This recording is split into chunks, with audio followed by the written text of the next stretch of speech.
a grabar, así... This meeting is being recorded. Ok. Bueno. ¿Quieres que antes de arrancar vamos a lo que quedó pendiente de ayer, comentarles sobre esta nueva modalidad? Sí, sí, perfecto. Bueno, la idea era contarles que también hemos organizado para este año hacer ateneos mensuales de casos clínicos, que por una cuestión logística no lo hicimos con este módulo, pero va a ser el jueves anterior al módulo de cada mes. O sea, el jueves a las 20 horas, también por Zoom, va a ser un ateneo clínico en lo cual van a participar todos los centros formadores, pero también puede participar cualquier infectólogo que quiera presentar un caso problema, y la idea es que un centro formador presente el caso, dárselo unas 3 semanas antes para que tenga tiempo de analizarlo, de ver, como tipo el Massachusetts, el Leo diría el Córdoba-Chusetts, y otro lo va a discutir, y después se abre la discusión al resto de los infectólogos, que vamos a invitar a los infectólogos, digamos, todos los infectólogos de Córdoba, recién terminados, con 50 años de trayectoria, todos, que ojalá que puedan participar para que la discusión sea muy rica, y al final se va a dar la resolución del problema, ¿no?, del caso. La idea es que ya vamos a tener armado todo el cronograma, entonces ya ahora en mayo cada uno va a saber cuándo le toca presentar y cuándo le toca discutir. Y por eso, si alguien tiene algún caso que quiera presentarlo, puede proponernos para ponerlo en la agenda. Y bueno, esto lo pensamos como para reemplazar lo que en el programa del curso figuraba como actividades intermódulos, que eso lo hicimos en los primeros 2 o 3 años, y después era un poco engorroso, complejo poder llevarlo a cabo, controlarlo, digamos, corregirlo. Entonces nos pareció que esto iba a ser mucho más productivo.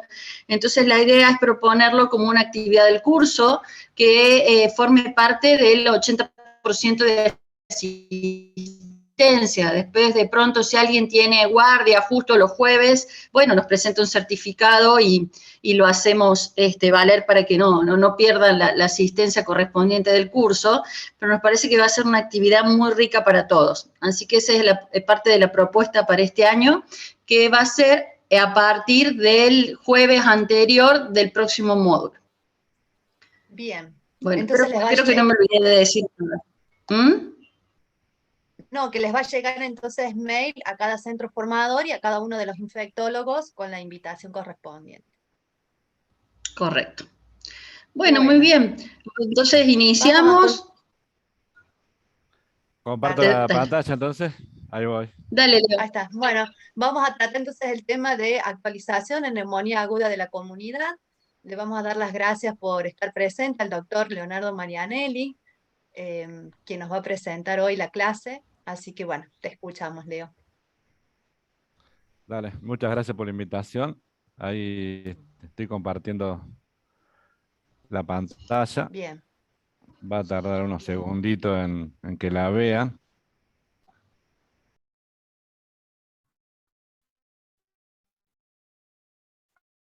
Ahí creo que la están viendo, ¿no?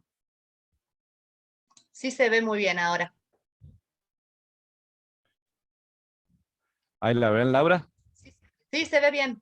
Ah, porque justo ahora arrancamos con el internet inestable. Vale. Pasa. Bueno, la vamos. idea es hacer una actualización.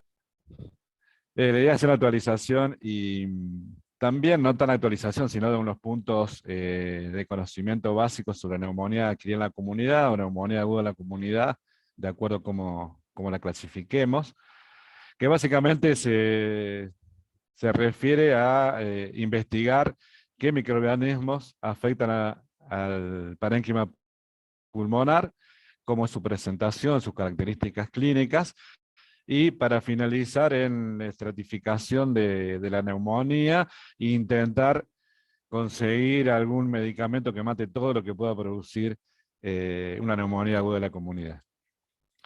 Como les decía, vamos a ver definición, clasificación, epidemiología, etiología, diagnósticos, estudios microbiológicos y el tratamiento.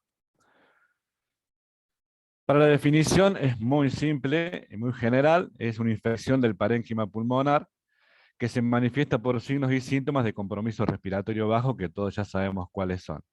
Nosotros vamos a tomar una clasificación que es aguda y crónica, que es una clasificación útil porque esta división que se basa en los días que tienen los síntomas o en la duración de los síntomas previo a la consulta, está relacionada con la etiología.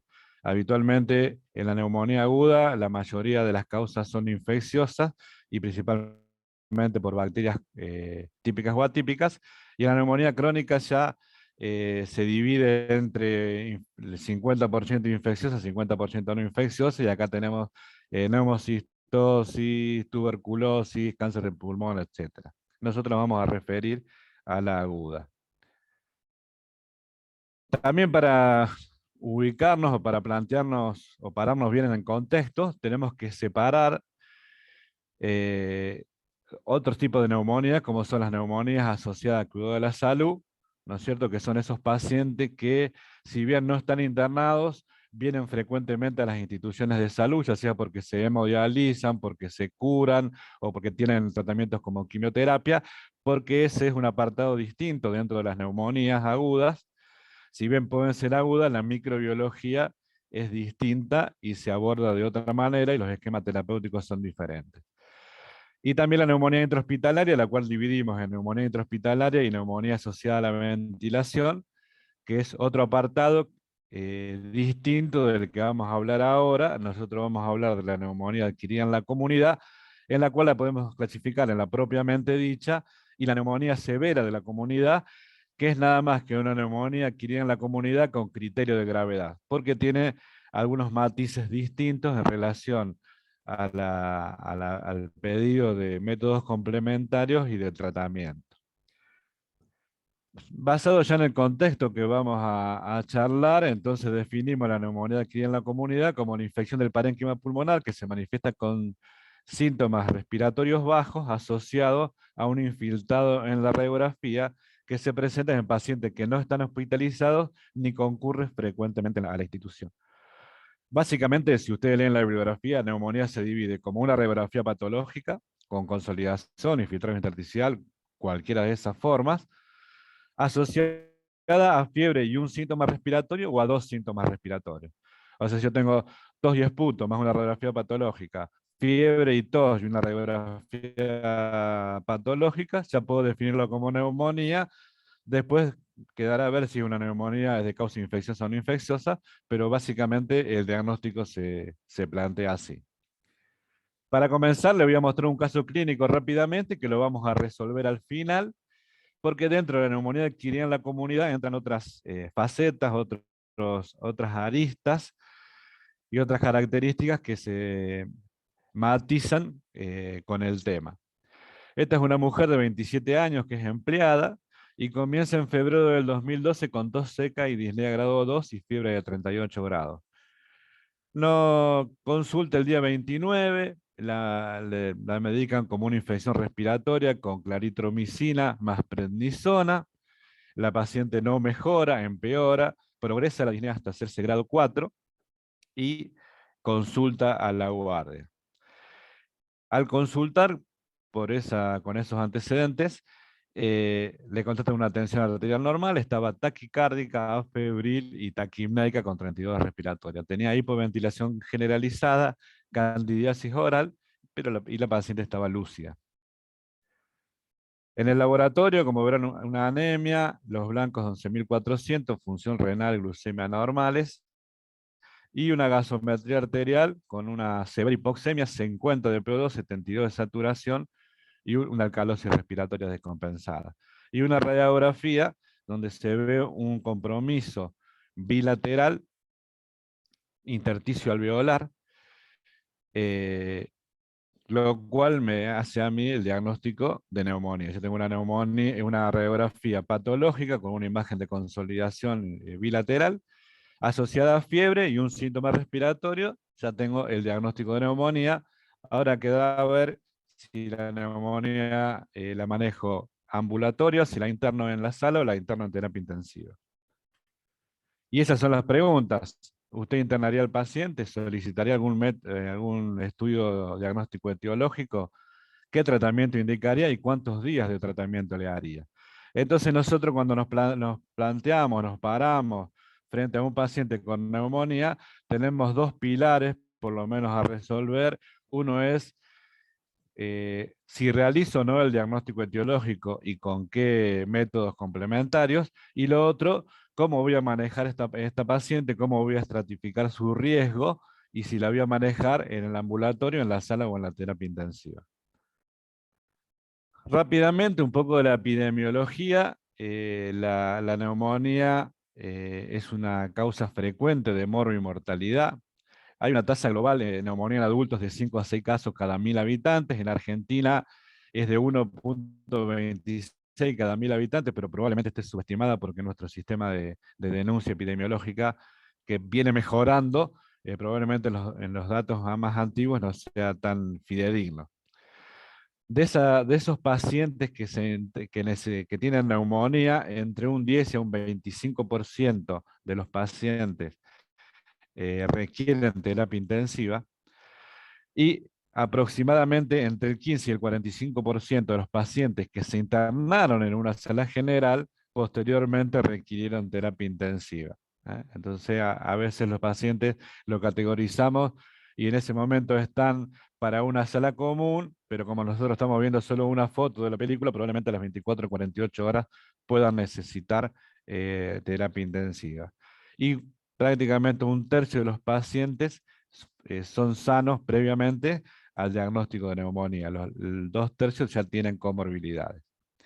Con respecto a los factores predisponentes, los clásicos, está primero obviamente la ciencia, ya sea por accidentes cerebrovasculares, convulsiones, el tabaquismo, malnutrición, EPOC, el VIH, la asplenia, son todos factores de riesgo clásicos que conocemos que pueden favorecer al desarrollo de la neumonía.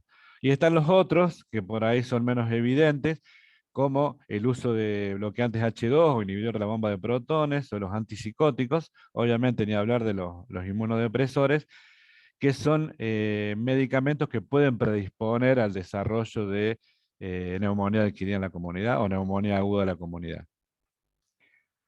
Siendo la fisiopatogenia, la neumonía puede presentarse ya sea por inhalación directa de los microorganismos, generalmente son gérmenes de elevada virulencia como la legionela, por microaspiración, que es la forma más frecuente, o sea que se coloniza la orofaringe con el neumococo y después por microaspiraciones nocturnas, el neumococo llega al pulmón y ahí desarrolla la neumonía. Macroaspiración, estos generalmente son pacientes con alteración del estado de la conciencia y es habitualmente producida por gérmenes de la flora de la cavidad oral. Puede ser por contigüidad, ¿no es cierto? O por vía hematógena, esta es la clásica endocarditis derecha que impacta en el pulmón y desarrolla obviamente infección del parénquima pulmonar. Pero de todas las vías, la más frecuente, o era la más frecuente antes de la pandemia, la microaspiración, y ahora probablemente la más frecuente en pandemia sería la inhalación directa por aerosolización del COVID, del SARS-CoV-2, perdón. Con respecto a la etiología, no es una tabla de COVID, pero igual obviamente lo tenemos que tener en cuenta. Antes de la pandemia, en cualquier bibliografía que ustedes busquen, en más o menor medida, los microorganismos, si bien hay más de 200 microorganismos que pueden producir neumonía, los más frecuentes son Streptoneumonia, Haemophilus influenza, Mycoplasma y Chlamydia pneumoniae y los virus respiratorios. Y dentro de estos 5, combinados o solos, son los que frecuentemente producen neumonía. En pandemia, obviamente, si ustedes me preguntan hoy cuál es la causa más frecuente de neumonía, si bien ahora ha aflojado un poco, el SARS-CoV-2 es la causa más frecuente de neumonía adquirida en la comunidad o neumonía aguda de la comunidad, que algunas veces en un 3,5%, a veces en otros trabajos en un 6%, coinfectado con micoplasma como microorganismo más frecuente o streptoneumonia. Esas serían las etiologías más frecuentes o las que nosotros vamos a ir a buscar y las que nosotros vamos a cubrir con el tratamiento empírico. en la prepandemia y en la pandemia. Obviamente ahora en el tratamiento de la neumonía aguda en la comunidad no le puse yo tratamiento de COVID porque no correspondía a la clase, pero probablemente cuando uno interna a un paciente con neumonía aquí en la comunidad tenemos que descartar COVID y obviamente si no lo descartamos tendremos que actuar en consecuencia con el tratamiento. Las etiologías no son todas iguales de acuerdo a la gravedad. En este gráfico lo que yo les represento son las causas de neumonía de aquellos pacientes que habitualmente son manejados de forma ambulatoria. En los pacientes que no están tan graves, ya sea porque son más jóvenes y porque tienen menos comorbilidades, tenemos el micoplasma neumonía a la cabeza como etiología más frecuente, los virus respiratorios y en tercer lugar el streptoneumonía. Y más de un 40% de neumonías de causa desconocida. Cuando el paciente es internado en sala común, no en UTI, ahí la relación se invierte y pasa a ser streptoneumonía el más frecuente, seguido por los virus respiratorios o la coinfección de ambos, y micoplasma neumonía en tercer lugar. Ahora, cuando hablamos ya de pacientes internados en UTI, esta es una estadística obviamente de estudios americanos, streptoneumonía para nosotros también es el que va a la cabeza, seguido por legionela, y ya le voy a mostrar a nosotros si tenemos o no tenemos legionela, bacilos gram negativos y otras bacterias, y ya los virus pasarían al quinto lugar, o coinfectando con alguna bacteria. Obviamente esto es prepandemia, ¿no? En pandemia el SARS-CoV-2 va a la cabeza como neumonía adquirida en la comunidad internada en terapia intensiva. Estos son estudios del Consensur, que es un informe del Consensur, que es un consejo de neumonías latinoamericano. Dos estudios hechos en Argentina relacionados a las etiologías, uno con 84 pacientes, otro con 116, donde streptoneumonia, para nosotros, porque eso es internacional, los estudios que les mostraba antes, esto es lo que pasa en Argentina, va a la cabeza, seguido por Haemophilus influenza, Moraxella catarrhalis y Mycoplasma pneumoniae, dentro de los gérmenes más frecuentes, ¿no? Esto NI que no fue investigado no significa que no estén. Con respecto a Legionela, que nosotros tenemos por ahí en la retórica nuestra, el folclore de decir que no tenemos Legionela, habitualmente no la buscamos. No hubo un tiempo donde no había forma de hacer diagnóstico de infección por Legionela porque no había serología ni antígenos urinarios para el diagnóstico. Hace un par de años ya que retomamos la provisión de antígenos urinarios, y por lo menos en la práctica nuestra no hemos encontrado Legionela, pero este es un estudio hecho en el 2004 con 697 pacientes en Buenos Aires, donde la infección por Legionela neumófila representó el 3% de las causas de neumonía. O sea que la Legionela en nuestro medio está, no es de los microorganismos más frecuentes, pero a tenerla en cuenta en pacientes principalmente que tienen mayor gravedad, que son internados en terapia intensiva sin duda, o que son internados en la sala para buscarlos. Igual el tratamiento no nos va a cambiar porque entre los macrólidos y las quinolonas trataríamos la causa. Pero bueno, siempre es bueno conocer qué gérmenes estamos tratando para poder saber las complicaciones que pueden aparecer. Un poco solo de sensibilidad de los antibióticos al neumococo, que sería el germen más frecuente. Estos son datos del Hospital Rawson entre el 2015 y 2017 de un N37 de neumonías. Como pueden ver, la sensibilidad, estos son los puntos de corte a penicilina, porque no es el mismo punto de corte para muestras no meningias que para muestras meningias. Para muestras no meningias, o sea, como las muestras respiratorias, estos son los puntos de corte para decir si es sensible, intermedio o resistente. Tenemos, por suerte, una una alta frecuencia de sensibilidad del neumococo a la penicilina y un 3% de resistencia intermedia, que se solucionaría con dosis altas de penicilina, igual que a las cefalosporinas de tercera generación. Esto cambia un poco cuando se toman los puntos de corte para meningitis, pero bueno, no es el tema de ahora, pero tengan en cuenta eso, que va a variar la frecuencia de sensibilidad de acuerdo a si se toman puntos de corte meningios o no meningios. Con respecto a los otros antibióticos que podemos utilizar para el tratamiento del neumococo, los macrólidos tenemos un 14% de resistencia, que no es muy alto. Para tetraciclinas un 19% de resistencia y para trimetroprima sulfametoxazol un 24%. Eso más o menos la resistencia a los antimicrobianos del neumococo, de los antimicrobianos que nosotros podemos utilizar para su tratamiento, ¿no? Este es un caso que le voy a mostrar para ver principalmente la etiología. Es una, bueno, no le voy a decir el final, es cortito, desde Luis, tiene 51 años, es diabético, hipertenso y obeso, consulta por fiebre y disnea, el 2 de junio del 2021, empezó con fiebre, el 3 de junio le hacen un antígeno, le da positivo, el 5 de junio aparece con disnea y el 10 de junio, 9 días después del inicio de la fiebre, es internado, pasa a terapia intensiva y obviamente requiere ARM, entra con una insuficiencia respiratoria, por lo cual requiere asistencia respiratoria mecánica y vasopresoras. Esta es la radiografía de él, que se ve un compromiso bilateral, intersticial y con parches de consolidación.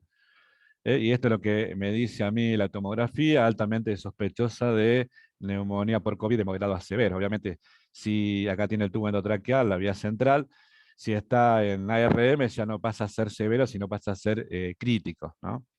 Por definición. Este paciente ingresa con 17.000 blancos, una proteína C reactiva de 54, como pueden ver, una hipoxemia severa y un dímero D de 141, porque también en estos pacientes nosotros descartamos tromboembolismo pulmonar, que era una complicación frecuente. Se realiza un procedimiento etiológico sospechando una coinfección, porque con 17.000 blancos, y en ese momento no teníamos procalcitonina, por eso hay una rayita ahí, no la pusimos porque no teníamos disponibilidad de procalcitonina. Entonces estos eran los pacientes si correspondía o no correspondía ponerle antibiótico por el COVID. Entonces con esos leucocitos y la gravedad del cuadro se le colocó el antibiótico. Se le tomaron las muestras respiratorias y desarrolló del aspirado traqueal una estreptoneumonía sensible a penicilina, y del hemo y el retrocultivo, porque le tomaron un hemo y el otro hemo se lo hicieron después de haber hecho la vía central, dio el mismo microorganismo. Entonces aquí tenemos una coinfección entre SARS-CoV-2 y neumococo. Por eso le decía que las etiologías con esto de la pandemia se fueron mezclando entre ellas, ¿no? Y por ahí era difícil si ponerle, al principio le poníamos antibiótico a todos, después piloteamos para el otro lado y le poníamos a algunos, y después, bueno, fuimos afinando un poco los criterios hasta llegar al punto óptimo, creo. Este es otro caso, como pueden ver, por ahí se puede asociar una bacteria o dos bacterias. Esta es una paciente de 50 años que se internó el 31 de diciembre en el Hospital Rawson. Tiene un test rápido para COVID positivo. Yo ya le muestro los resultados al día 8, ¿no? Ingresa en insuficiencia respiratoria por neumonía COVID con un shock séptico de foco respiratorio. Se le hace un antígeno urinario, ya vamos a hablar de las etiologías, pero es solamente para mostrarles cómo es en la práctica, que da positivo para Streptococcus pneumoniae. Se le toman hemocultivos que dan positivos para Haemophilus influenza, y un aspirado traqueal que da positivo para Streptoneumonia. Entonces tenemos antígeno urinario y aspirado traqueal, Streptococcus pneumoniae, hemocultivos positivos para Haemophilus influenza y obviamente un hisopado nasal positivo para SARS-CoV-2. ¿Está? Entonces bueno, el tratamiento empírico no iba a modificar, encima es beta-lactamasa negativa, o sea que con ampicilina sola yo puedo tratar ambas causas bacterianas y obviamente el tratamiento del COVID. Vamos a las manifestaciones clínicas que ustedes ya conocen, yo no voy a ahondar en eso. Lo que sí les puedo decir que con el examen clínico solo, nosotros tenemos una sensibilidad y especificidad para el diagnóstico de neumonía que ronda el 70%, o sea que en un 30% voy a necesitar de métodos complementarios para realizar el diagnóstico. Si en la manifestación clínica yo rescato de la anamnesis un inicio brusco, tengo una relación estadística con neumonía por estrotoneumonía, o sea que es el paciente ese que estaba lo más bien y de pronto arranca con fiebre de 38, 39 grados, ese paciente yo puedo decir que tiene una bacteria y esa bacteria es streptoneumonia. Ahora, si el paciente tiene un dolor en punto de costado, lo único que puedo referir es que el paciente puede tener una neumonía por una bacteria típica, o sea, una bacteria con pared, descartando en ese caso Mycoplasma clamidia y legionela. Otra cuestión que está muy arraigada en nosotros, y lo veo también en los alumnos del pregrado porque se los enseñan así, es la diferencia entre neumonía típica, que sería de comienzo súbito y síntomas agudos, y la neumonía típica que está descrito también en el Mandel, así, de inicio gradual y esa disociación clínico-radiológica. Si bien están descritos así en un inicio, en la práctica, no existe una buena correlación entre la forma de presentación y la etiología. Comienzo lento y disociación clínico-radiológica no es igual a gérmenes atípicos. Eso lo dice la SADI en su último documento. Así que a tener en cuenta que por ahí neumococo también puede tener un comienzo lento, ¿no? De rinitis, dolor de garganta, tos seca y después que se va haciendo productiva, y a veces encontramos neumococo y otra vez en un inicio agudo con consolidación encontramos Mycoplasma pneumoniae. Vamos al laboratorio. Bueno, el laboratorio, como ya no les voy a enseñar, que todos ustedes saben que tiene leucocitosis, etcétera. Uno pide el laboratorio también para ver el impacto que tiene la infección en el organismo, ¿no es cierto? Poder calcular el SOFA, porque en la neumonía tiene doble impacto. El proceso inflamatorio que ocurre en el pulmón, que nos da a nosotros la hipoxemia, y de ahí nosotros categorizamos la neumonía, y el impacto que tiene en el sistema cardiovascular, principalmente en el vascular, ya que pues, desarrolla una sepsis o un shock séptico, ¿no es cierto?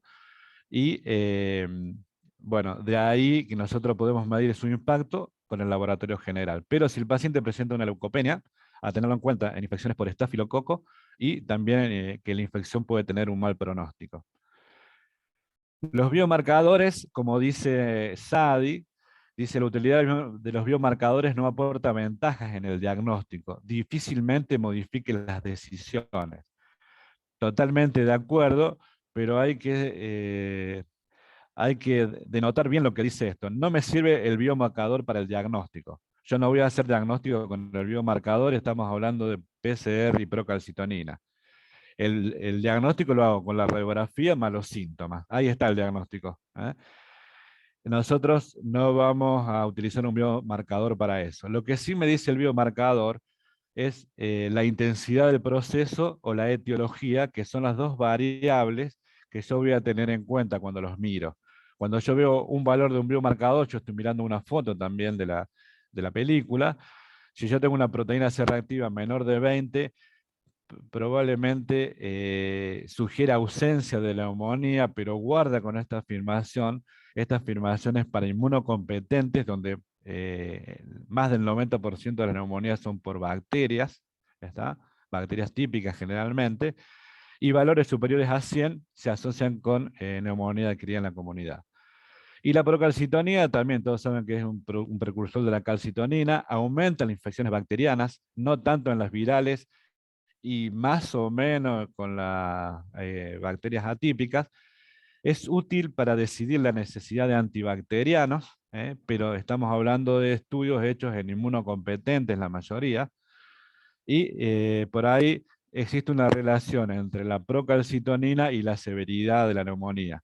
Ya ustedes habrán visto varios estudios donde los puntos de corte son 0,5, 5 y 10 nanogramos por mililitro de procalcitonina, y eso se relaciona con la gravedad. Actualmente lo tomamos con pinza porque hay que evaluarlo eso todo dentro de un contexto.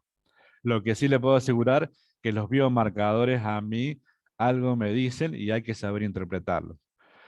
Solo para darle un ejemplo, Este es un paciente de 41 años, soltero, sin antecedentes, que consulta por fiebre y disnea. Vemos la fiebre y un síntoma respiratorio. Compromiso radiográfico bilateral. Un laboratorio que tiene hipoxemia importante.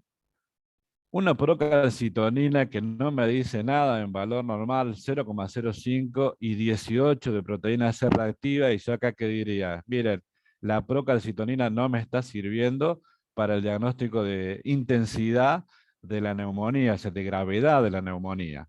Pero por eso les digo, tengan cuidado, porque a mí me está diciendo la procalcitonina, tengan cuidado, esa neumonía no es por una bacteria típica. Yo no digo que no le vaya a poner antibiótico porque es una neumonía grave, pero tengan en cuenta que hay que buscar otros microorganismos como el Cryptococcus neoformans, que como ustedes saben, tiene en su cápsula funciones antiinflamatorias. Por eso los biomarcadores, generalmente en las infecciones por Cryptococcus neoformans, dan normales o levemente aumentados. Eso para que tengan en cuenta el uso de los biomarcadores dentro de la neumonía adquirida en la comunidad. Vamos con la radiografía. Bueno, la radiografía lejos está de ser el gold estándar. Obviamente es un método fácil, útil, tiene una sensibilidad de un 60 a un 70%, o sea que yo un 30% de las neumonías no las voy a poder ver, y más si es una infección precoz, si el paciente consulta dentro de las 24 horas de inicio de los síntomas.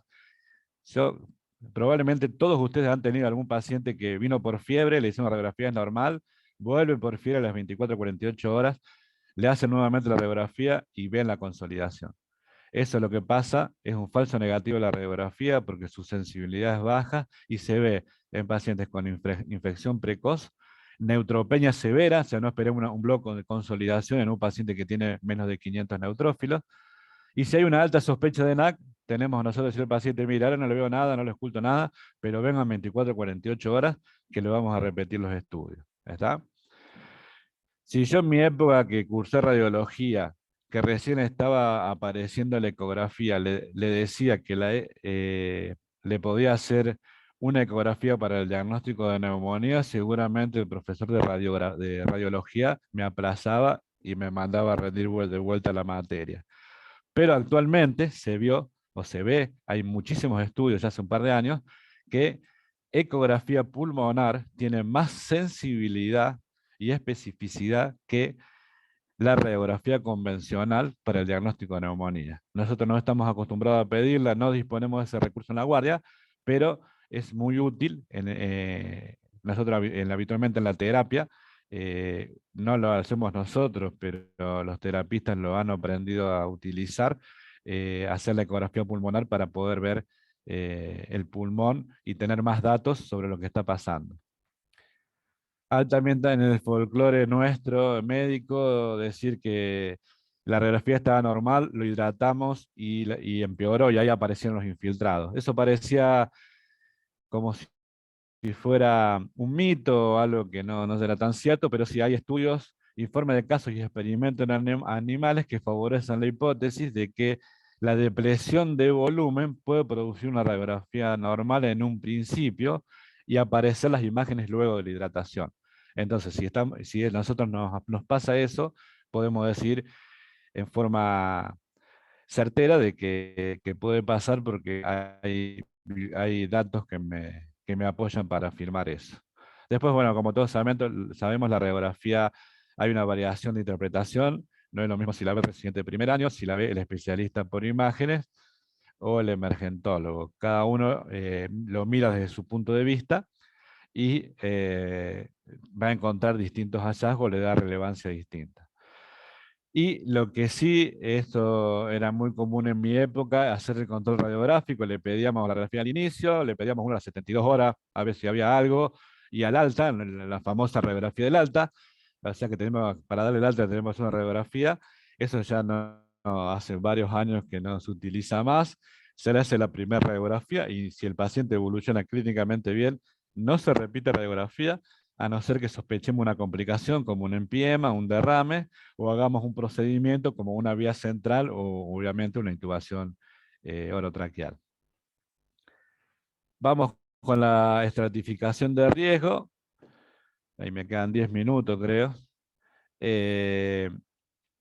Nosotros utilizamos, o las guías en realidad nos hacen utilizar el Score Define o PSI y el acrónimo CURV 65 como dos, digamos, scores de estratificación de gravedad, y a su vez tenemos, perdón, una de estratificación de neumonía, y a su vez tenemos uno de gravedad que está en la guía de la ATS-ISA, que es la Asociación de Tórax Americana y la de Infectología Americana, del 2019, pero el score de gravedad de la ATS-ISA tiene muchísimos años. Lo que pasa es que lo han ido modificando.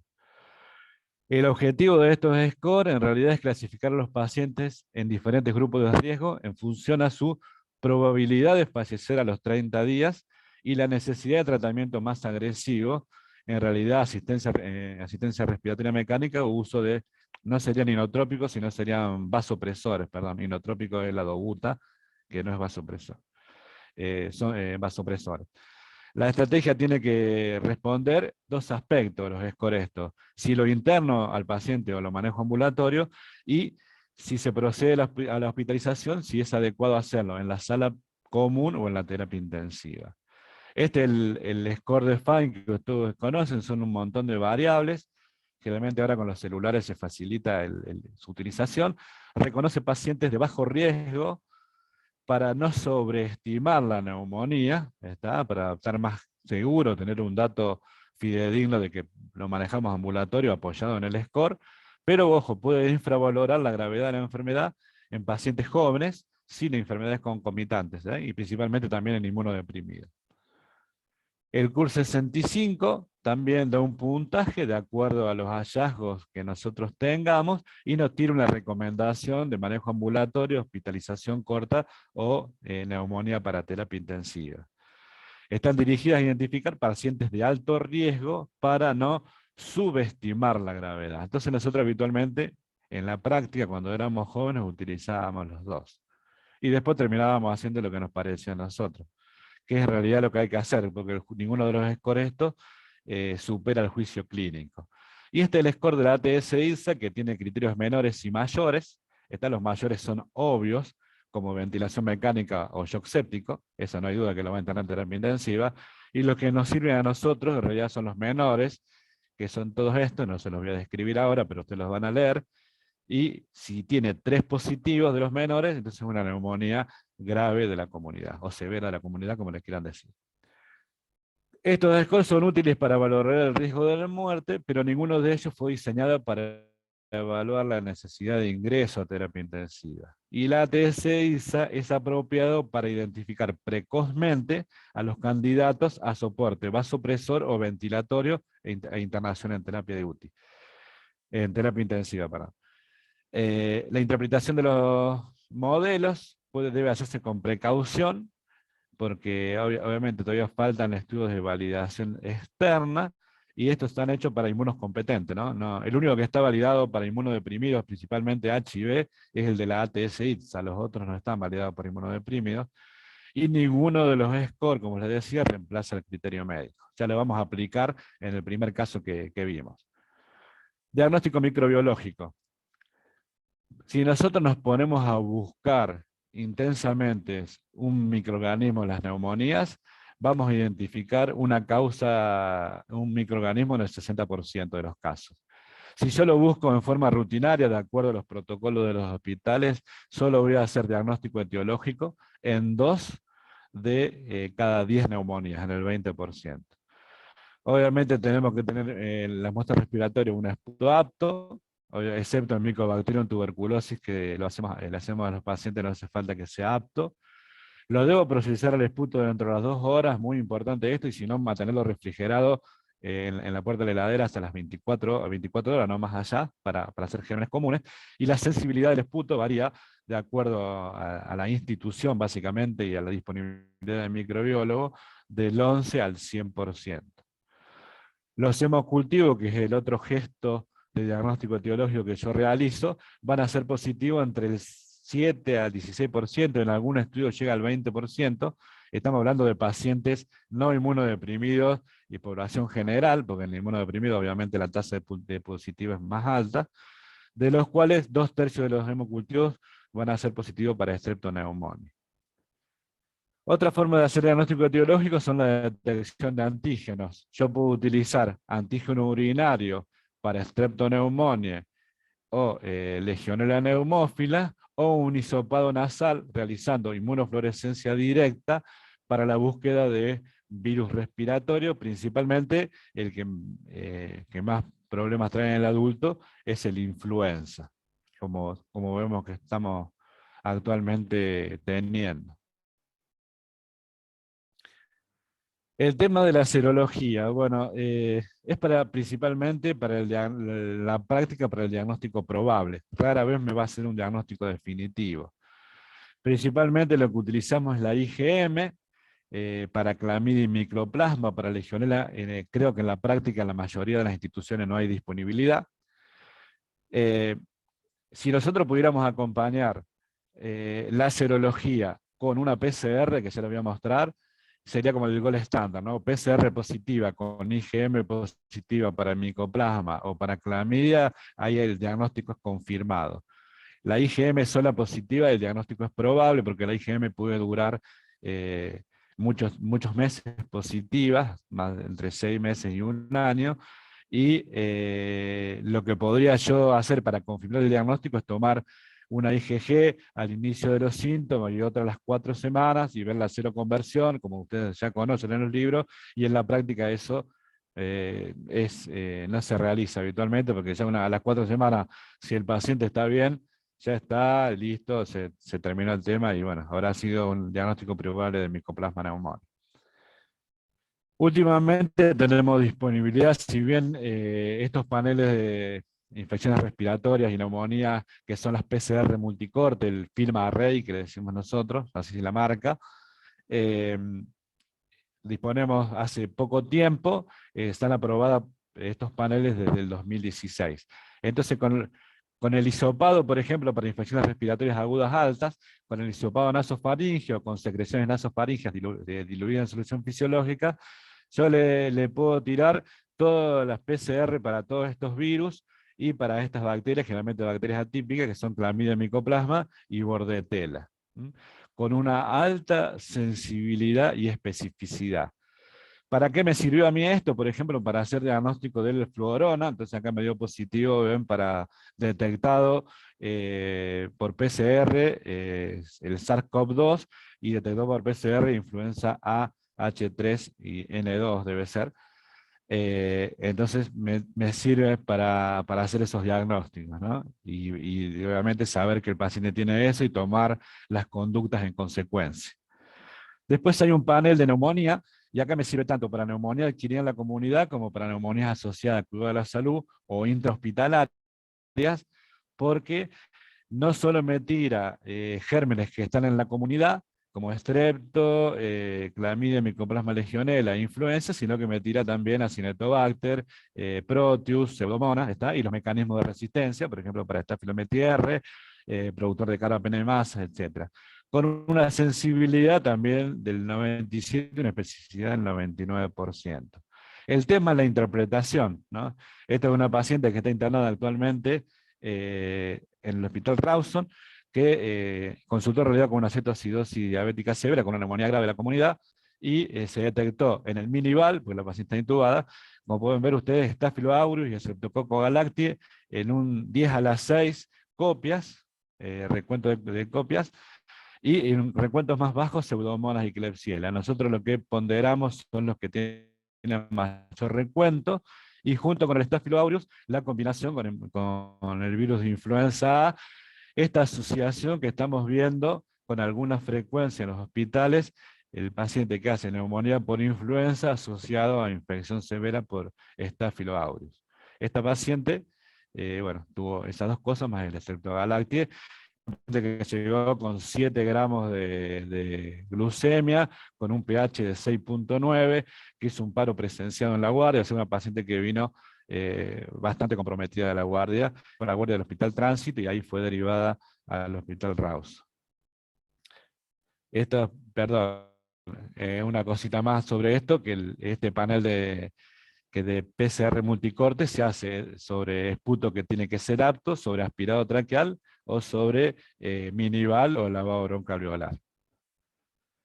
Después, muy importante, básicamente todo paciente que es internado en el hospital por cualquier motivo, nosotros deberíamos pedirle la serología para HIV.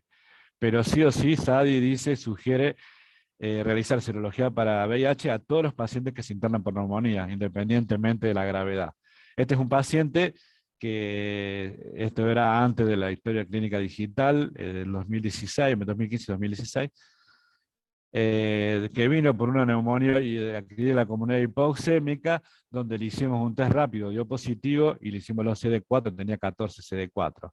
¿Por qué es tan importante hacerle el diagnóstico de VIH al ingreso, sea grave o no sea grave la neumonía? Porque el tratamiento me va a cambiar, no es lo mismo que el paciente sea HIV y tenga una neumonía severa, que no lo sea, porque por lo menos le voy a agregar la trimetoprima sulfamethoxazole para el Pneumocystis jirovecii. Ya para ir terminando, y bueno, empezó un poquito más tarde, pero ya termino. El tratamiento. Los tratamientos no han cambiado en estos últimos años. Estas son las guías de la SADE 15, que son las últimas que hay, son muy similares a las 2019 de los asistencias.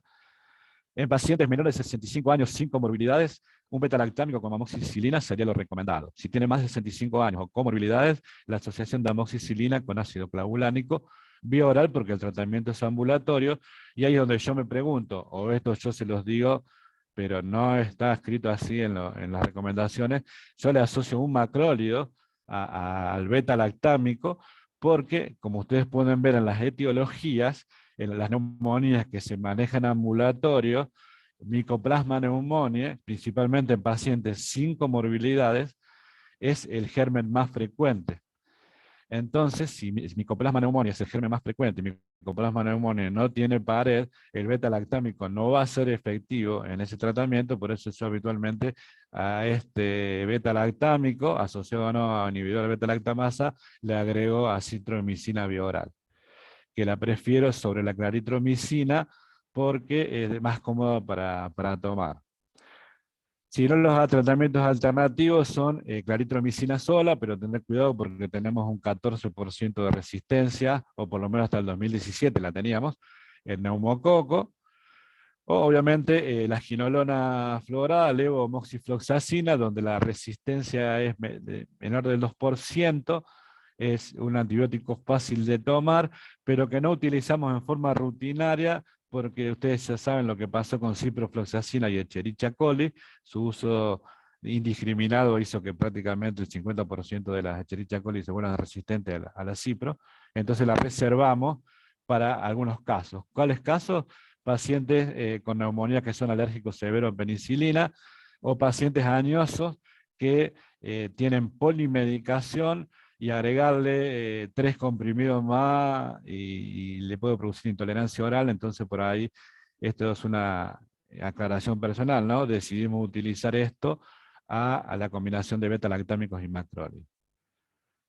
Si el tratamiento se interna en sala general, es el famoso ampicilva claritromicina en las dosis convencionales, y como tratamiento alternativo, ceftriaxona o las quinolonas. Ceftriaxona obviamente asociada a claritromicina, y levofloxacina y moxi se pueden utilizar solas porque también cubren gérmenes atípicos. Acá dice la SADI, el uso de cefalosporina de tercera generación se reserva para casos especiales por su capacidad de inducir resistencia. Está visto que el uso indiscriminado de cefalo de tercera aumenta la posibilidad o la frecuencia de BLE en el área donde se utilizan, y por ende después el requerimiento de carbapenems. En terapia intensiva, el mismo tratamiento que en la sala, porque los gérmenes son los mismos.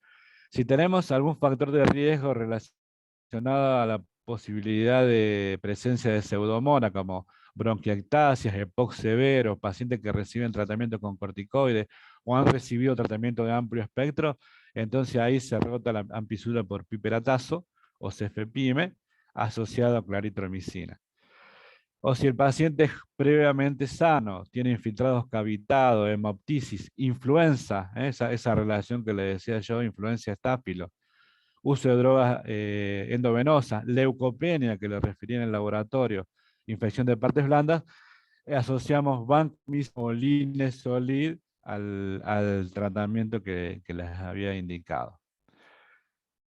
El uso de celtamivir lo utilizamos en todo paciente. Obviamente nosotros estamos testeando a todos los pacientes internados para gripe. Obviamente si es positiva le ponemos celtamivir. Ya si hay una circulación, ya hay brote, hay circulación en la comunidad y frecuente de gripes, le indicaremos celtamivir independiente hasta que esté el resultado del hisopado, si es que lo disponemos. La administración ideal es antes de las 48 horas de iniciado los síntomas, pero obviamente en casos graves se inicia en cualquier momento, inclusive si el paciente está vacunado para influenza. Habitualmente la fiebre puede durar entre 2 y 4 días en los pacientes con neumonía, esto estamos refiriendo a la evolución, a tener un poquito de paciencia, obviamente la fiebre tiene que ir en reducción. La tos hasta 9 días, los crepitantes pueden estar presentes hasta el 6.º día, los leucocitos tienen que empezar a bajar, recuerden que la vida media del leucocito no supera las 24 horas, y la PCR en las primeras 24 48 horas puede aumentar, porque tiene una vida media, la proteína C reactiva de 48 horas, y por ende va a tardar su tiempito empezar a reducirse, o sea, no ponerse impaciente, porque no quieren poner el antibiótico, y que al otro día esté todo normal, ¿no? Eso también es alguna de las cosas que nos plantean los médicos cuando hacemos las interconsultas. La radiografía, como les dije, no hay que hacer control, a no ser que el paciente, durante la internación, a no ser que el paciente presente alguna complicación, él tarda mucho más la resolución radiográfica que la resolución clínica, y si se repite la radiografía entre 7 a 12 semanas después del alta del paciente, en aquellos que son mayores de 40 años o fumadores, para descartar de que se resolvió todo y no hay ninguna enfermedad subyacente o queda algo subyacente que tengamos que analizar. La duración del tratamiento, esto es discutido, no debe ser suspendido hasta que el paciente permanezca febril por lo menos entre 48 a 72 horas, no debe ser inferior a 5 días, lo habitual es el tratamiento entre 5 y 7 días, 5 días son los pacientes que andan fantástico y 7 días son la mayoría de los pacientes. Obviamente si le hacemos acitromicina son 5 días, primera dosis de 500 y 250 miligramos por día, 4 días, y el amoxiclavulánico 5 a 7 días. ¿Puede prolongarse? Sí, en pacientes que no son respondedores, que vienen mejorando lentamente y suele ocurrir, en pacientes que tienen infección extrapulmonar o por algún patógeno identificado. Obviamente si tienen una neumocitis girovesi son 21 días de tratamiento. ¿Cuándo hago el switch a terapia oral? Cuando se resuelve la fiebre, cuando hay mejoría de la función respiratoria, cuando hay reducción de los parámetros inflamatorios como los leucocitos y obviamente el paciente pueda tomar el antibiótico. Para resolver el caso, este es el caso que vimos al inicio de la paciente que consulta por disnea, que estaba taquicárdica y taquipneica con candidiasis oral. Esto es un estigma que nosotros buscamos en los pacientes con neumonía para ver si hay una probable inmunodepresión o no, porque no debería tener candidiasis oral una persona que es inmunocompetente, o también está descrito en los pacientes que usan los PAF de corticoides, estamos pasando de los asmáticos, si no, su presencia me haría sospechar, obviamente si tiene prótesis puede tener candidiasis, pero si no tiene nada de eso, alguna inmunosupresión subyacente. La paciente tenía una hipoxemia severa, estaba en taquicardia, obviamente en ARM, con noradrenalina 0,16. Esta era la radiografía con un compromiso bilateral, esta es la tomografía computada, como pueden ver, compromiso bilateral intersticio alveolar, y vamos a ver qué me dice el score de Fine, el PSI. Categorizo a la paciente, pasa para este lado, hago la suma de todos los valores, me da 57, es de 1, o sea que el score de Fine me está diciendo que esta paciente la maneja ambulatorio, no le creo mucho. Vamos al curso 65, lo único que le encuentro a la paciente es que tiene un punto, o sea que la maneja ambulatorio, no le creo mucho. y le hago el ATS-ISA y sí, ahí me la categoriza como gravedad. Tiene una frecuencia más de 30, tiene una PAFI menos de 250, que es la relación entre la presión arterial de oxígeno y la fracción inspirada de oxígeno, y tiene infiltrados multilobares. Tengo 3 criterios menores, una paciente que tengo que internar en terapia intensiva. La paciente posteriormente se le hace un test rápido y una ELISA le da reactivo, tenía 27 CD4, se le agrega Bactrin y corticoides, después se le ponen otros medicamentos y lamentablemente fallece. También un diagnóstico tardío de VIH. En conclusiones, la neumonía es una patología frecuente, de una frecuente mortalidad. Los 2 gérmenes más frecuentes son fuera de pandemia, estoy hablando, en pandemia es el SARS-CoV-2, es el Streptoneumoniae y el Mycoplasma pneumoniae. Los biomarcadores pueden sumar a diagnóstico etiológico y en inmunocompetentes en gravedad o intensidad del cuadro inflamatorio. Los scores están lejos de ser suficientemente seguros para tomar decisiones, como no, o por lo menos ese es mi criterio, como nos venden en las guías, y los esquemas terapéuticos no se han modificado en los últimos años.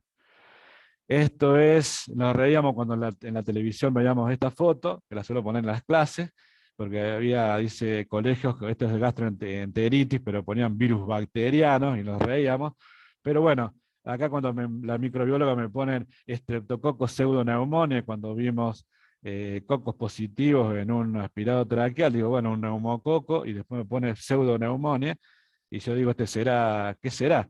En realidad, Streptococcus pneumoniae es una bacteria que fue descrita en la INA en el 2004, y es un Streptococcus viridans que comparte el 50% de la genética con el neumococo. Entonces por ahí puede ser interpretado como neumococo, pero el 66% son resistentes a la penicilina, y este nuevo estreptococo produce habitualmente reutilizaciones de poquineumonía.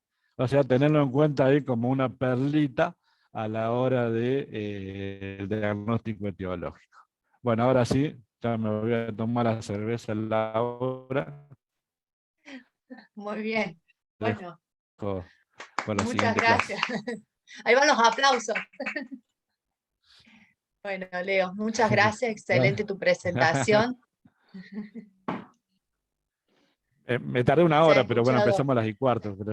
No, sí, empezamos más tarde, no hay ningún problema. Estuvo muy bien. Bueno, no sé si habrá preguntas, pueden habilitar el micrófono o directamente escribirlas en el chat.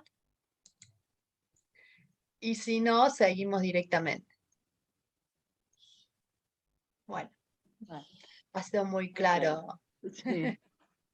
Bueno, Sí. todo está Bueno. apuradito, Bueno. pero bueno, creo que le di Bien. Está todos los todo aspectos de la neumonía. perfecto, Leo. Bueno, te vamos a liberar entonces, o si querés quedarte para la siguiente clase.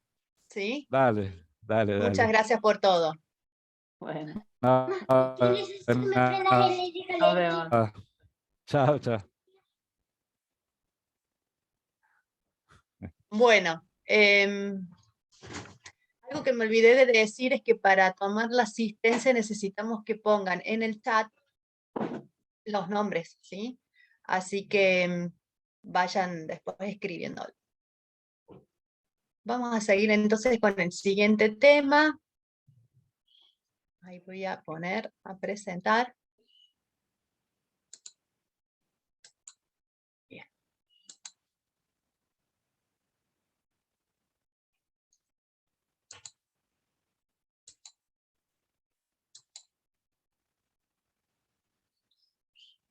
¿Se ve bien ahí?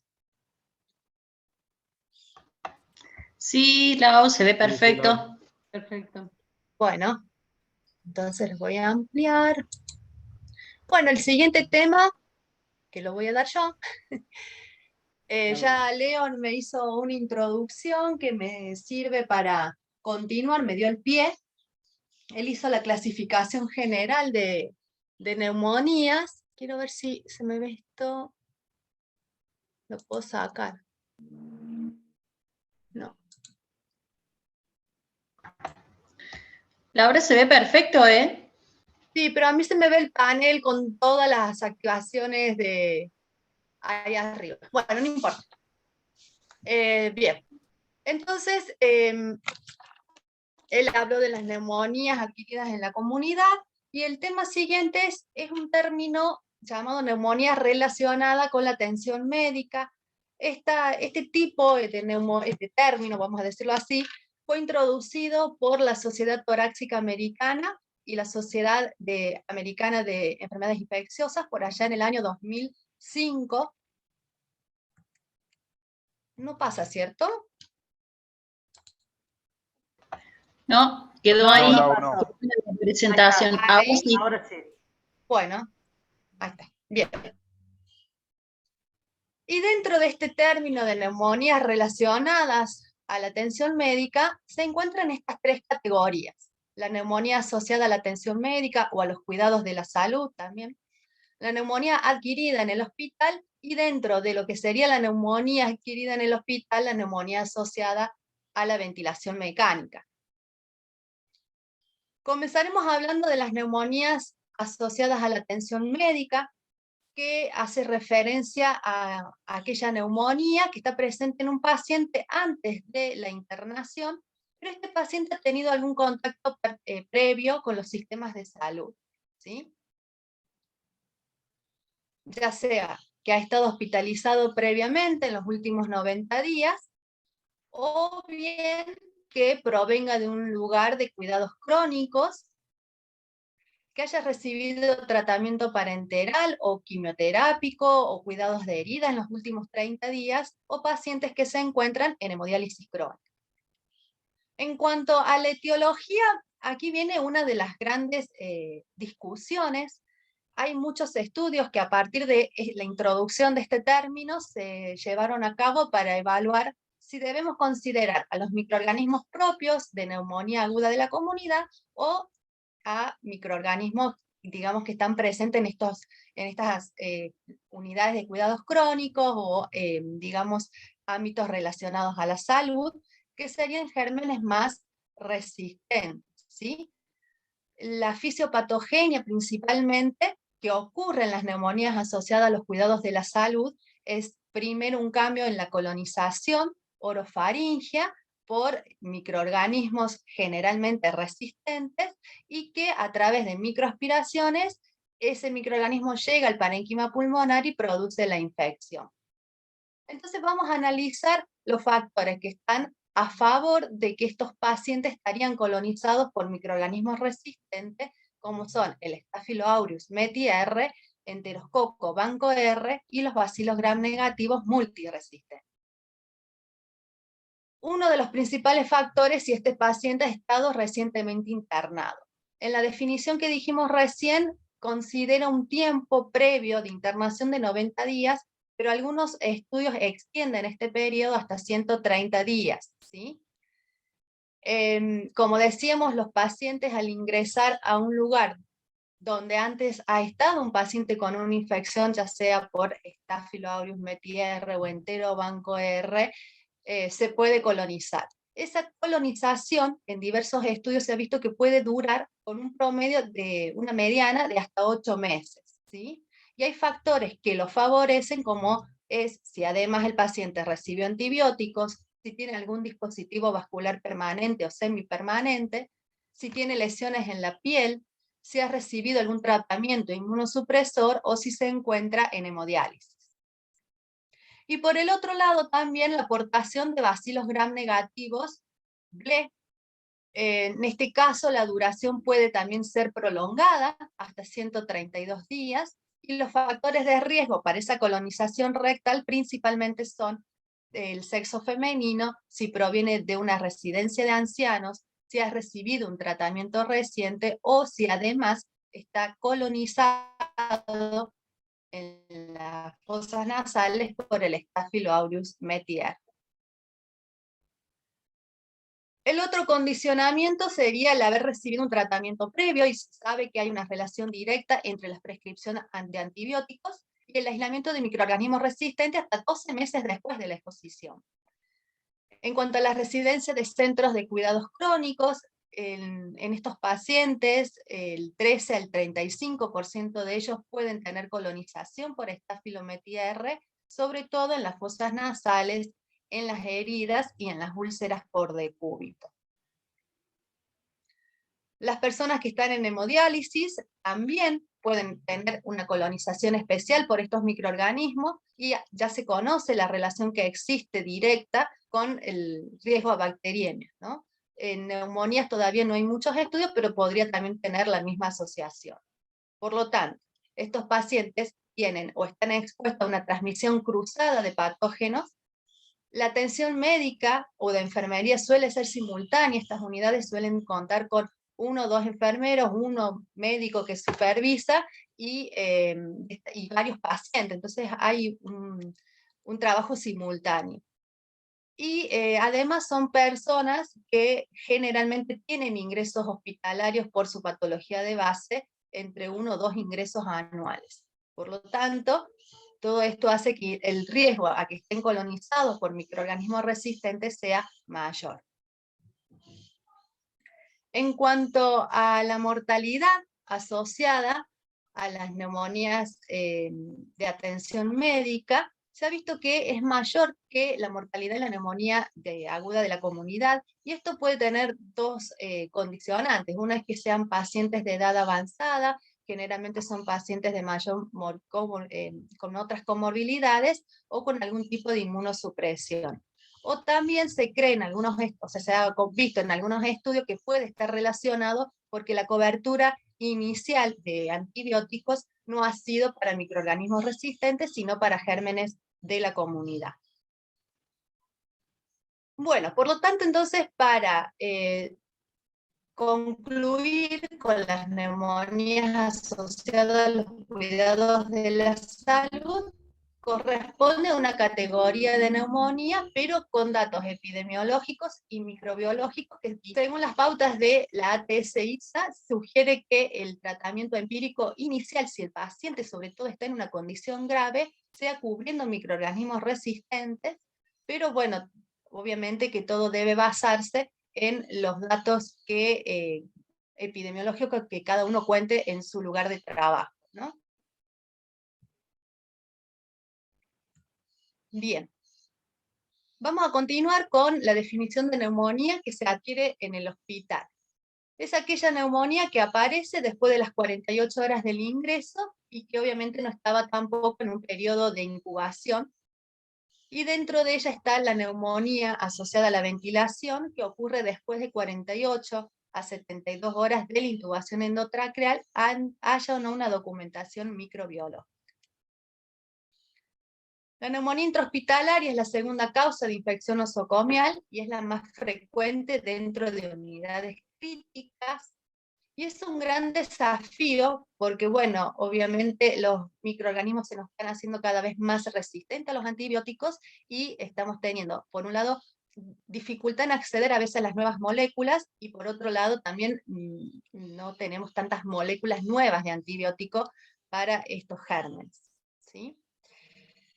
El principal riesgo para la neumonía intrahospitalaria asociada a la ventilación es la intubación endotraqueal, y podemos ver que la incidencia es del 1 al 3% por cada día que el paciente se encuentra con ventilación mecánica. En cuanto a la fisiopatogenia, como les decía recién, lo primero que debe ocurrir es el cambio en la colonización orofaringea por esta flora del hospital.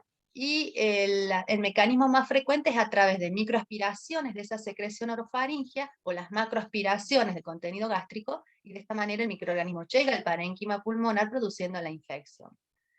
También recién lo hablaba Leonardo, la inhalación de material aerosolizado es otra de las posibles vías, sobre todo con los virus respiratorios como el SARS-CoV-2, la legionela, que también lo nombraba, y el Mycobacterium tuberculosis. Y la tercera probable vía es la vía hemática, a partir del foco a distancia. Clasificación de las neumonías intrahospitalarias. Esta clasificación se hace de acuerdo a cuándo se desarrolla la neumonía, teniendo en consideración el momento en que ingresa el paciente, y las divide en tempranas y tardías. La temprana es aquella que va a aparecer en los primeros días que ha ingresado, o bien a los primeros días en que el paciente se lo ha intubado y conectado a la ventilación mecánica, se dice que es entre al menos 4 días cuando es en una unidad crítica y hasta el 7º día en sala general.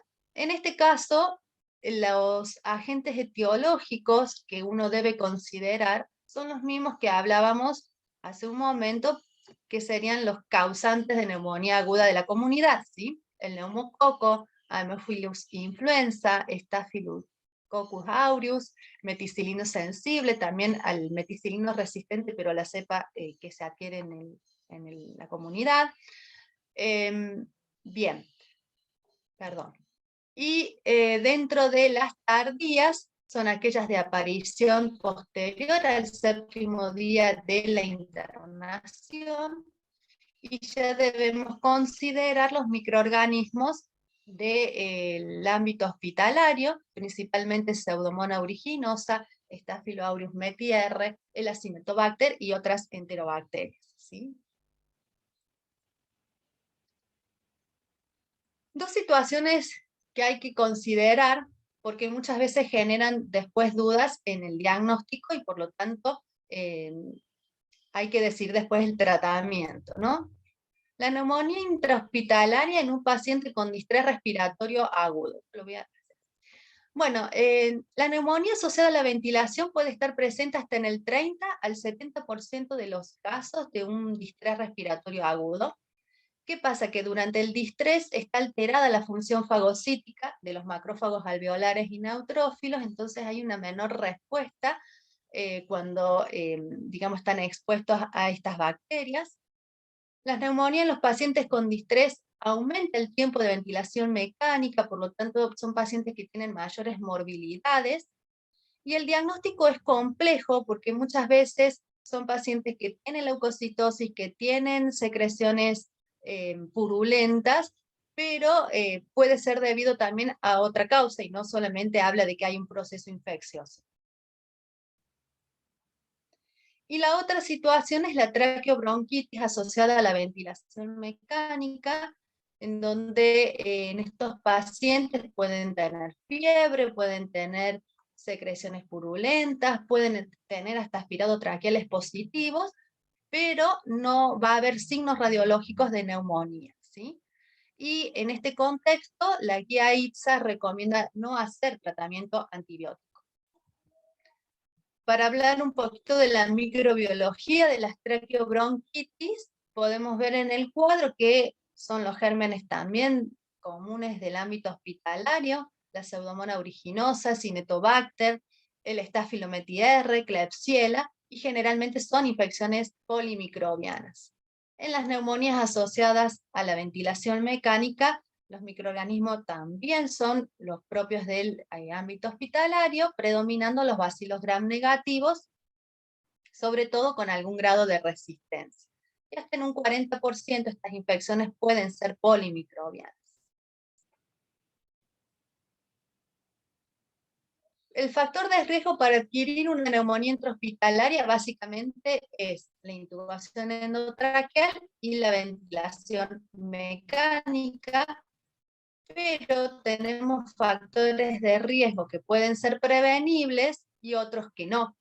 Dentro de los prevenibles, la broncoaspiración se puede prevenir elevando la cabecera de la cama, evitar dar medicamentos que deprimen el sensorio, el uso de antiácidos o bloqueante H2 y la sonda nasogástrica. También recién lo veíamos como factores de riesgo para neumonías adquiridas en la comunidad, ¿no? Y dentro de los factores de riesgo no prevenibles, la edad, el tener alguna enfermedad de base, EPOC, alteraciones en vías respiratorias, cómo se presenta en un inicio, o sea, la gravedad del cuadro, y otras comorbilidades. Los factores de riesgo para neumonía asociada a ventilación prevenibles son parecidos, pero bueno, se suma los cambios frecuentes en el circuito del respirador, la reintubación, y dentro de los factores no prevenibles, la ventilación mecánica más de 24 horas o cuando hay que hacer intubación de emergencia. El síndrome de distrés respiratorio, enfermedades cardíacas, quemaduras, ¿sí? Entre otras.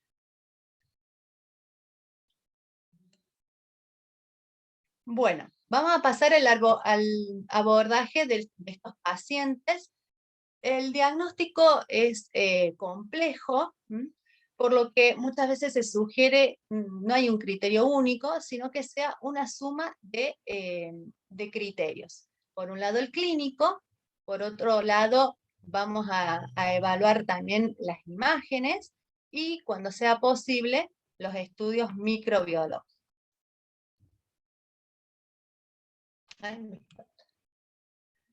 Dentro de los criterios clínicos, bueno, de lo que muchos ya conocemos por la práctica, la presencia de fiebre o de hipotermia, la leucocitosis o la leucopenia, y un incremento en la cantidad o en la purulencia de las secreciones. O bien, cuando también esos pacientes comienzan con un deterioro agudo de la oxigenación. La presencia de por lo menos 2 de estos criterios con una imagen a nivel pulmonar patológica puede mejorar la sensibilidad y la especificidad del diagnóstico. En cuanto a las técnicas de imágenes, en primer lugar, las radiografías de tórax, bueno, los signos radiológicos son muy limitados y además están condicionados por cuestiones técnicas sobre todo.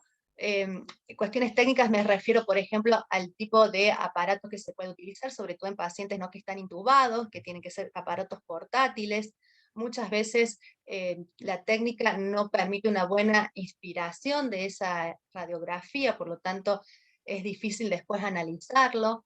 O no sé si les ha pasado cuando van a ver las imágenes y bueno, tenemos al paciente que le han hecho las radiografías estando en la terapia, con ventilación mecánica, están las tubuladoras, están los sueros, las canalizaciones, todo mezclado, entonces es difícil analizar después la placa, ¿sí? Y el otro condicionamiento son otras causas que también puede dar infiltrados radiológicos y confundir con una imagen de neumonía, como son las hemorragias alveolares, la insuficiencia cardíaca descompensada, el distrés respiratorio, ¿sí? La otra forma de hacer diagnóstico también es por medio de la tomografía, que va a aumentar la certeza, sí, pero es más precisa sobre todo en los pacientes con distrés respiratorio. No siempre es accesible y se reserva para situaciones que son confusas o que no tienen una resolución después del tratamiento. En cuanto a las técnicas microbiológicas, los hemocultivos, recién analizábamos también el rédito, en el caso de la neumonía asociada a ventilación es de hasta un 15%. Los cultivos de secreciones respiratorias, hoy en día las últimas guías recomiendan que sean por técnicas cuantitativas o semicuantitativas, ya sean de muestras obtenidas de manera distal o proximal. Si el paciente tiene sospecha de una neumonía asociada a la ventilación, se debe preferir una muestra obtenida de forma no invasiva y semicuantitativa. Para repasar los procedimientos no invasivos, el esputo inducido, aspirado traqueal, el lavado broncoalveolar o el minival a ciegas y el cepillo protegido a ciegas. Y dentro de los procedimientos invasivos, el lavado broncoalveolar o el cepillado protegido, y que, bueno, estas técnicas invasivas no se podrían realizar si el paciente tiene una hipoxemia refractaria, hay una obstrucción importante de la vía aérea, está con alguna inestabilidad hemodinámica o plaquetopenia menor de 20.000. A esas muestras hay que darle un valor jerárquico para saber si es representativo o no de la infección. Primero, bueno, se clasifican en si son aptas o no aptas, que también recién los repasábamos, y luego, para un aspirado traqueal se considera significativo un recuento valor de 10 a la 6, ¿sí? Unidades formadoras de colonia por mililitro. Para el VAL y el mini-VAL, cuando los recuentos son por encima de 10 a la 4, y para el cepillo protegido un recuento de 10 a la 3 o más sería significativo. Tiene que ver con que cuando uno toma estas muestras puede haber contaminación con la flora orofaringe, entonces se jerarquiza, ¿no?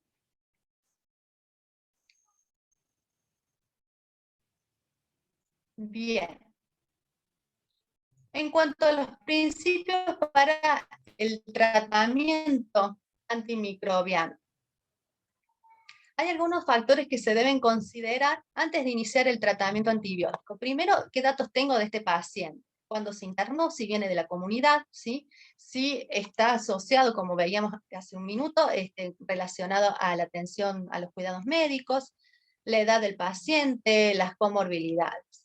La gravedad del cuadro puede ayudar en estos casos los scores, el uso previo de antibióticos o no, sobre todo en los últimos 15 días, el tiempo transcurrido entre que el paciente ingresó y se le diagnosticó la infección, si ha estado intubado, cuántos días lleva de intubación, factores de riesgo que pueda tener para patógenos específicos, ¿sí? Si es un paciente que está en hemodiálisis, que tiene lesiones cutáneas, pacientes, por ejemplo, con fibrosis quística, con POC, donde uno va a sospechar de, por ejemplo, pseudomonas.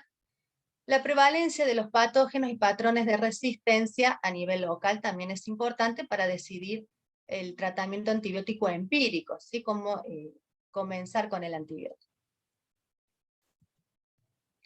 Y en base a esto podemos dividir a los pacientes en dos grupos. El grupo 1 son aquellos que tienen un riesgo más bajo para tener una infección por un germen resistente. El grupo 2 son los que tienen un riesgo aumentado a microorganismos resistentes, ¿sí? En el grupo 1 se incluyen entonces las neumonías intrahospitalarias tempranas y a los pacientes que no han recibido antibiótico en los últimos 14 días y que no tengan factores de riesgo de colonización orofaringea por microorganismos resistentes. En el grupo 2 estarían las neumonías intrahospitalarias tardías y aquellos que han recibido algún tratamiento antibiótico en los últimos 15 días o tengan los factores de riesgo para estar colonizados por MOR. Cuando el tratamiento antibiótico, o sea, cuando tenemos un grupo 1, entonces el tratamiento antibiótico empírico podría ser con ampicilina sulbactam, con ceftriaxona o las nuevas fluoroquinolonas, como recién veíamos, es el tratamiento muy parecido a la neumonía aguda de la comunidad. Y para el grupo 2, el tratamiento debe estar dirigido básicamente a cubrir bacilos gram negativos, resistentes, y cuando en el lugar donde uno está trabajando cuenta con más de un 10% de Staphylococcus meticilino resistente, hay que agregar a esa cobertura antibiótica el tratamiento para estafilometriasis, ¿no? Glucopéptidos, trimetroprima, sulfametoxazol o el linezolid. Esto como tratamiento empírico. ¿Cuándo recomendar asociar dos antibióticos que sean anti-pseudomonas? Cuando tenemos factores de riesgo para infección por pseudomonas, que los nombramos recién, cuando en nuestra unidad de crítica hay un aislamiento de más de un 10% de bacilos gram negativos resistentes, y cuando tampoco existe un dato de susceptibilidad antimicrobiana. Bueno, esto también es de la guía de SADI, la actualización fue del 2018, el tratamiento de las neumonías asociadas a la ventilación mecánica tardía, entonces comenzar cubriendo bacilos gram negativos, ¿sí? Con ceftazidima, piperacilina, tazobactam, imipenem o el meropenem y cefepime. Si tengo en el lugar donde uno trabaja microorganismos resistentes, multiresistentes, bacilos gram negativos, tener en cuenta el colistin y la asociación con amicacina, ¿sí? Recuerden que la amicacina tiene poca penetración en el parénquima pulmonar infectado, pero puede estar asociado a otros antibióticos, incluso también a los beta-lactámicos. Se puede asociar también a la fosfomicina y la tigeciclina, siempre y cuando no sea un Proteus o Pseudomonas. Agregamos la cobertura para cocos gram positivos con banco, linezolid o trimetroprima sulfametoxazol ante la sospecha de que este microorganismo puede estar también interviniendo, digamos, en la neumonía.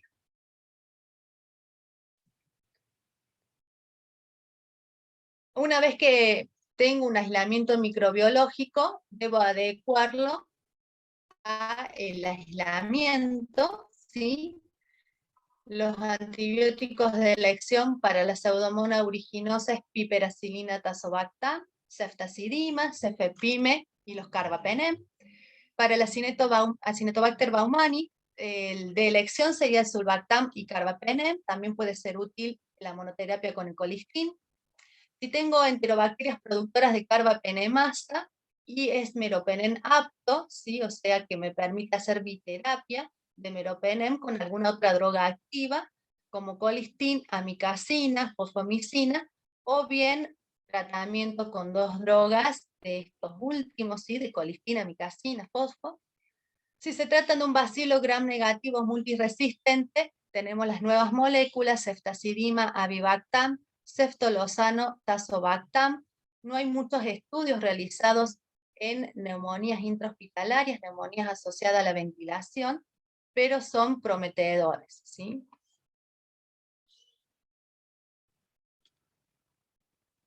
Para Staphylococcus metiese, si conozco, ya teniendo su sensibilidad, la cefazolina es el antibiótico de elección para el metiese, y para el Staphylococcus meti-R, vancomicina, linezolid y el trimetoprim sulfa, que tiene buena penetración a nivel del parénquima pulmonar.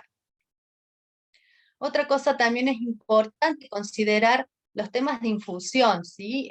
Hoy en día se prefiere sobre todo con los beta-lactámicos y con la vancomicina la perfusión continua, ¿sí? Logra de esta manera unas concentraciones mucho mayor con respecto a la SIN del microorganismo, y esto es óptimo para las neumonías intrahospitalarias asociadas por gérmenes resistentes. ¿Cuánto dura este tratamiento? Ayer hablábamos también en la clase de sinusitis, lo decía el doctor Francisco, que hay una tendencia en infectología en acortar los tratamientos. Quizás en mi época, antes el tratamiento hubiese sido 15 días para una neumonía intrahospitalaria. Hoy en día se hacen tratamientos más acortados, ¿sí? Se ha visto en diversos estudios que no hubo ninguna diferencia entre mantener un tratamiento de 15 días a 7 días, ¿sí? No hay diferencia en mortalidad, no hay diferencia en los días de ventilación, en falla clínica, ni en estadía en unidades críticas. Por lo tanto, se recomienda un tiempo de 7 días siempre y cuando haya una buena evolución del paciente. ¿Cuándo podría dejarse un tratamiento un poco más prolongado? Cuando tenemos infecciones por Pseudomonas aeruginosa, Acinetobacter y una neumonía necrosante por Bacillus gram negativos.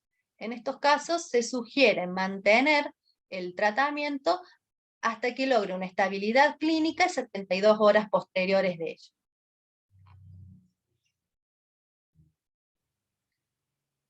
Bueno, los criterios clínicos de mejoría: cuando hay disminución de la fiebre, cuando se resuelve la leucocitosis, la purulencia del esputo disminuye y mejora la oxigenación.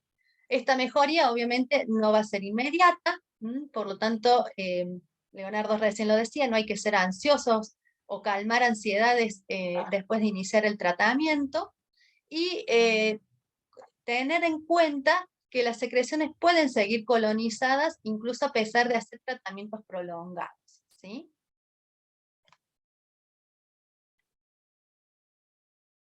Para poder llegar a este punto, digamos, porque si llegamos a la neumonía intrahospitalaria, ya es tarde, ¿sí? Es muy importante la prevención, las medidas de prevención, el paquete de medidas para prevenir la neumonía intrahospitalaria.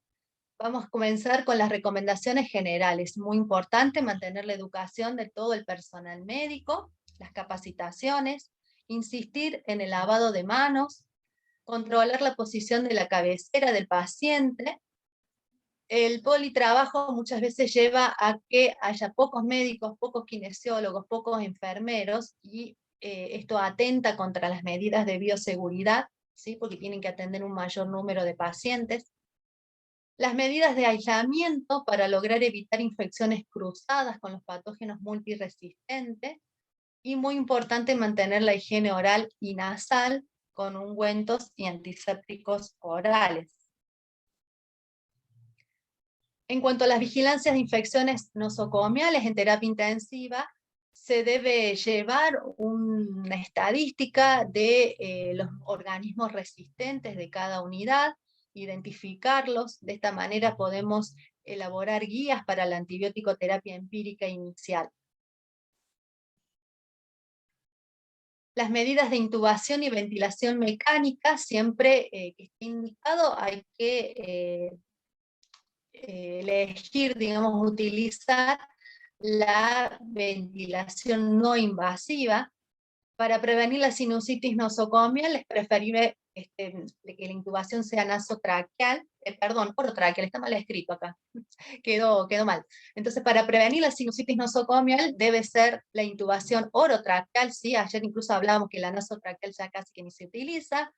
La presión del manguito debe ser lo suficiente para prevenir el pasaje de microorganismos alrededor del tubo, y no mantener una presión muy elevada, porque de esta manera también puede haber injurias pulmonar.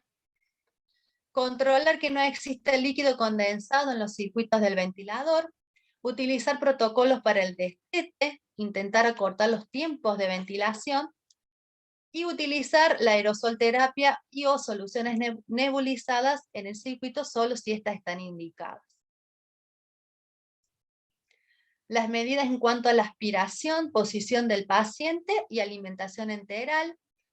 No cambiar los circuitos del ventilador o circuitos de aspiración, salvo que estos estén sucios visiblemente. Mantener la cabecera elevada siempre a más de 30 cuando sea posible y no hay ninguna contraindicación. Y en caso de alimentación enteral, considerar monitorear el residuo gástrico para que no haya regurgitación, ¿no? Como otras medidas generales, también se ha visto importante mantener glucemias estables normales. De esta manera prevenimos infecciones, los tiempos de ventilación mecánica, las estadías en unidades críticas.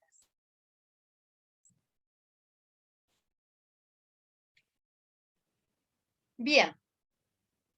Entonces, como conclusiones, hablábamos que tenemos el concepto de neumonía relacionada a la atención médica, y dentro de ella 3 categorías. La neumonía asociada a la atención médica o asociada a los cuidados médicos, la neumonía adquirida en el hospital y la neumonía asociada a la ventilación mecánica. La neumonía asociada a los cuidados médicos, lo importante sería considerar e identificar aquellos pacientes que pueden tener colonización por microorganismos resistentes para darles un tratamiento inicial óptimo. En cuanto a la neumonía adquirida en el hospital, clasificarlas en tempranas y tardías nos permite distinguir de esta manera cuál es el posible agente microbiológico y orientar la conducta terapéutica inicial. La ventilación mecánica es el principal factor de riesgo a desarrollar neumonía. Iniciar el tratamiento antibiótico empírico en base a los datos locales de resistencia, y luego optimizarlo cuando uno tenga el aislamiento microbiológico. Y lo más importante, no tener miedo y hacer tratamientos acortados siempre que sea posible, no dejarlos con esos esquemas antiguos de 15 días. Bueno.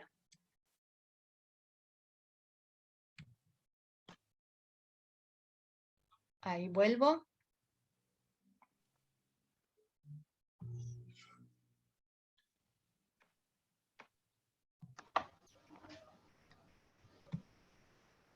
Ay, no puedo.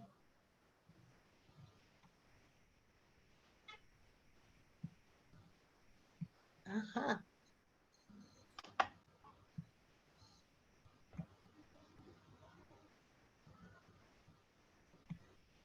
No puedo activarlo de nuevo. A ver. No te preocupes, si ya terminaste. Es que no los puedo ver. Cerró Power. Usted uso compartido, está acá, dejar de compartir. Ahí está, ahora está. sí. Ahora sí. Bueno, ahora sí. Bien. Bueno, no sé si hay preguntas.